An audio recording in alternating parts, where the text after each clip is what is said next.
La gare de Vendo-Virier.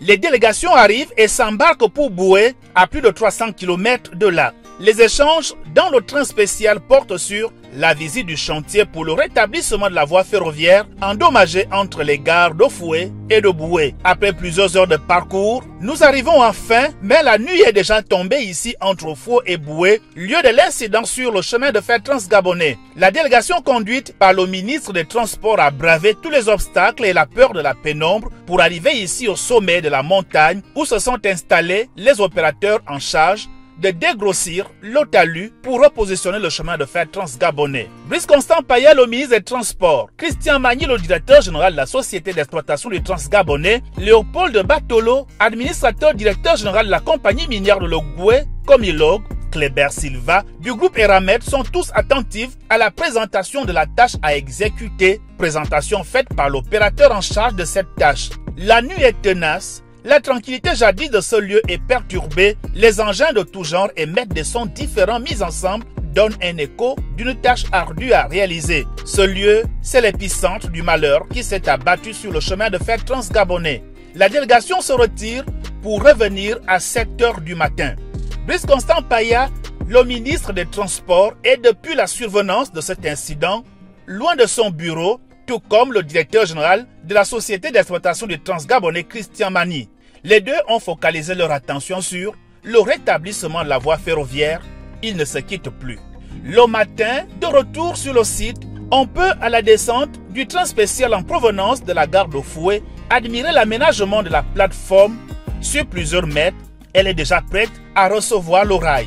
Nous grimpons la colline pour apprécier un autre travail ardu, l'abaissement de l'énorme colline, hauteur du mal enregistré ce 24 décembre 2022 sur la voie ferroviaire. Après le glissement, donc, on a mobilisé un cabinet international pour faire la partie étude qui nous accompagne aujourd'hui dans la partie réalisation.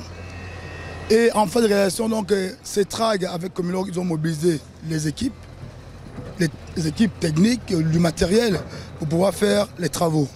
Aujourd'hui, en termes de travaux, effectivement, nous sommes en train de faire du terrassement de masse, où nous devons dégrossir notre talus pour décharger la partie qui a glissé, pour pouvoir travailler en sécurité sur la partie de la voie. Après, vous avez vu plus bas, nous avons un second front d'attaque qui nous permet de créer des icebergs pour atterrir directement au niveau de la plateforme. Donc actuellement, nous sommes en train de faire du terrassement massif jusqu'au niveau de la plateforme. Après, la seconde phase permettra de faire exactement les travaux liés à la plateforme ferroviaire qui nous permettra de poser rapidement la voie.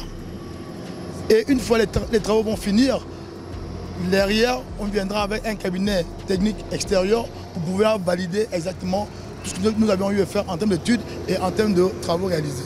La délégation va d'un coin à un autre du chantier pour voir et mieux comprendre le travail en cours de réalisation. Il faut plus d'1 heure pour faire le tour complet. À l'issue de ce périple, combien risqué au milieu des pentes, Brice Constant Paya dit accomplir une recommandation du chef de l'État. Je suis ici en respect des exigences naturellement de ma charge, mais je suis en ces lieux également pour exécuter les hautes instructions de M. le Président de la République.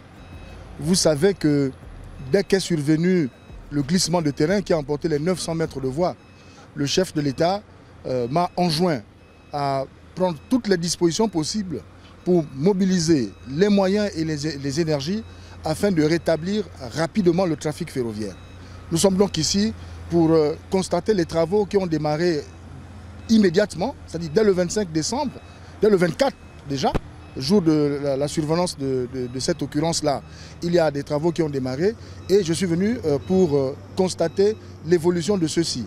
Et je dois avouer, certes avec un œil de profane, n'étant pas ingénieur, génie civil, ni géotechnicien et encore moins géologue, mais je note avec satisfaction que les travaux avancent à une cadence normale, à une cadence que nous avons souhaitée lorsque nous avons donné des indications précises à la fois à la CETRAG et aux opérateurs économiques qu'ils ont mobilisés à cet effet-là. Le membre du gouvernement ne peut rester indifférent à l'égard des ouvriers qui se relaient sur le chantier. Nous avons plus de 2 hectares qui ont été touchés, emportés. Et les traitements qui sont opérés ici augmentent cette emprise-là. Donc le travail est colossal. Les dégâts ont été importants, l'éboulement était d'une violence, j'allais dire inédite, en tout cas sur la voie ferrée. Et donc je voudrais encourager les équipes qui sont à pied d'œuvre, parce que le travail n'est pas facile, le travail est risqué, et de jour comme de nuit, ils s'emploient à faire en sorte que les marchandises et les personnes soient transportées entre Vendo et Franceville. Et vraiment, je tenais à saluer leur courage, leur détermination, vraiment à accomplir leur tâche. Le responsable du groupe Eramet, quant à lui, est satisfait de l'évolution des travaux. J'ai un sentiment de satisfaction. On voit que les travaux progressent très bien. On voit qu'on stabilise la fissure à l'éboulement pour commencer les travaux de poser la voie.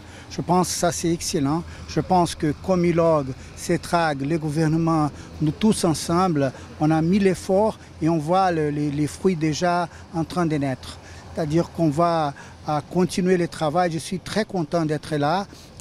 Comme Eramet, comme Comilog, comme CETRAG et pour les pays parce qu'on va débloquer toute la logistique qu'on a besoin et le travail avance bien. Et nous sommes très confiants qu'on va délivrer et qu'on va continuer. Ça montre la force de nous tous ensemble pour adresser ces accidents naturels malheureux qui nous frappé. Mais maintenant, on revient, on fait, on délivre. Et je suis sûr qu'on va mettre la voie en opération le plus tôt possible. L'évolution des travaux sur le terrain permet au directeur général de la société d'exploitation du Transgabonais, Christian Mani, de positiver sur la reprise du trafic ferroviaire. Nous sommes sur le chantier de l'incident que nous avons enregistré le 24 décembre dernier, c'est-à-dire le glissement de terrain. Lorsque la première déclaration que j'avais faite, nous n'avions pas l'estimation du volume de travaux à réaliser. Donc la visite que je viens d'effectuer avec les collègues et les partenaires sociaux de la CETRAG qui m'accompagnent permet aujourd'hui de nous rassurer, d'abord de rassurer l'opinion nationale, les plus hautes autorités, parce qu'aujourd'hui on voit sur le terrain la mobilisation de l'ensemble des équipes de la CETRAG et de la Comilog, puisque la Comilog a mobilisé l'ensemble de ses moyens roulants, matériels et les équipes techniques pour nous accompagner pour ce chantier-là. Nous avons, à partir des études qui ont été menées par un cabinet externe qui a mené les études sur les travaux à réaliser, nous sommes sur une estimation à peu près de 3 semaines. Donc 3 semaines de travaux, aujourd'hui nous avons une semaine bien entamée. Donc les 2 prochaines semaines, voire la 3e semaine seront déterminantes pour la reprise du trafic et donc je serai avec les équipes régulièrement sur le chantier pour suivre l'avancement des travaux.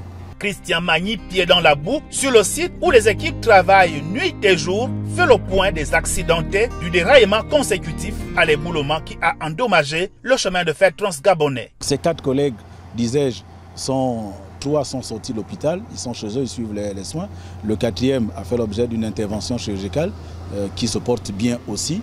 La responsabilité sociétale est tenace pour la CETRAG. Malgré les circonstances, la société d'exploitation du Transgabonais veille également à la continuité de la desserte des provinces de l'Oguelolo et du Haut-Ogoué en produits pétroliers et en produits de première nécessité. Des réunions ont été initiées par les autorités politiques, mais notamment le ministre des Transports qui a initié une réunion entre la CETRAG et les opérateurs économiques. Ensuite, nous avons tenu à CETRAG hier une autre réunion avec les opérateurs économiques. Donc du côté de Boué, actuellement, nous disposons de 11 wagons citernes qui sont positionnés à Boué et de 13 wagons plats. Donc ce matériel-là est à la disposition des opérateurs économiques. Nous les appelons, nous les incitons vivement à emprunter la route nationale pour partir donc de Libreville vers Boué, pour qu'à partir de Boué, les wagons qui sont positionnés permettent l'acheminement des produits de première nécessité pour les populations donc impactées par cet incident-là. Tous les acteurs sont optimistes quant au rétablissement de la voie ferroviaire. La conjugaison des efforts et des énergies conduira à chaque instant que possible les acteurs sur le terrain pour un suivi régulier des travaux. Après la mission d'inspection des travaux de rétablissement du chemin de fer transgabonais, la délégation a regagné la capitale gabonaise. Il est plus de 23 heures.